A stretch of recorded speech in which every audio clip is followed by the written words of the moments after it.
Hi, welcome to SBR Videos. I'm Peter Loshak. This is our daily MLB pitching preview show. We're looking at the card for Tuesday, July 21st. As usual, our call-in guest is Joe Duffy from OffshoreInsiders.com. Been doing this successfully for almost 30 years professionally. Joe Duffy from OffshoreInsiders.com. How's baseball season going for you? It's been tremendous, and I've acquired a bunch of new systems in every single sport, and that was in the middle of baseball season about a month ago, and they've really helped enhance it, and it's made the best even better. Well, maybe you have a system that involves pitchers getting crushed game in and game out, and if that's the case, then maybe fading Shane Green is something that your system will recommend that you do. I don't know, man. Shane Green had a couple of good starts when he first came up in the beginning of this year, but then he just got absolutely shelled game in and game out. Sent him down to AAA, and he did okay in AAA. His numbers weren't that bad, but now, you know, they brought him back up. More of the same with Shane Green. And then on the other side, Taijuan Walker, he had a great run of starts for about 8 or 10 starts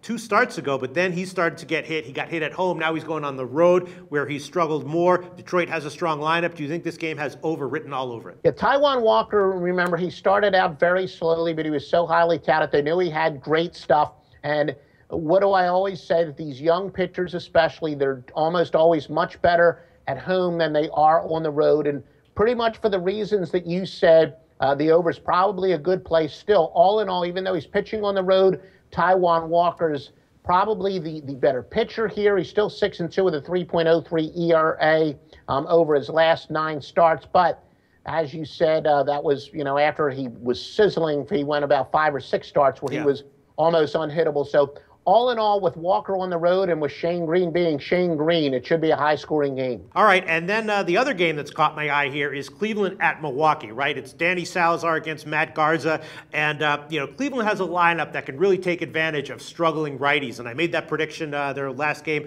against Anthony DeSclafani, and they did absolutely crush him. I think we might see more of the same here. Garza getting hit, a struggling righty. Cleveland has a lineup to take advantage on the road at Milwaukee.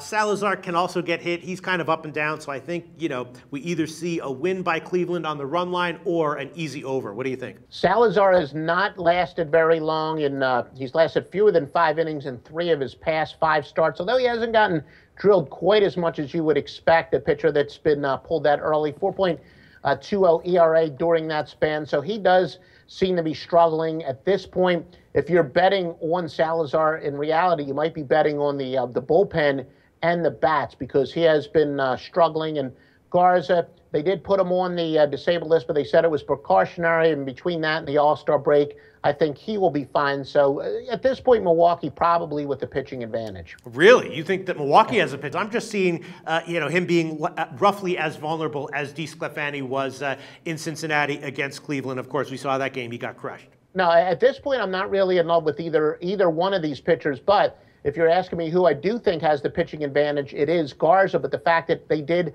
put him on the DL for precautionary reasons, probably the bullpens are going to decide this game either way. All right, fair enough. And then one guy where it's kind of hard to get a pitching advantage over him is Wei-Yin Chen for Baltimore. Not really lights out, but very reliable, very consistent. Every time out, he's given you at least 7 innings, 2 earned runs. Eovaldi on the other side for the Yankees has been pretty solid, a bit less impressive than Chen. But, it just feels like betting on a solid start from Chen is something where you're going to win more than you lose. Right, Joe? Yeah, Eovaldi's been very good, though. 4-0 with a 2.93 ERA in his last 5 starts. So both of these guys are pretty good, and especially with the Yankees playing at home, I don't know if it's going to be quite as big of a pitching advantage as you may think, but it is true that both of these pitchers are in pretty good spots at this point, and the under might be something to strongly consider. All right, well, that's it from Tuesday, July 21st that I wanted to identify an over with Detroit,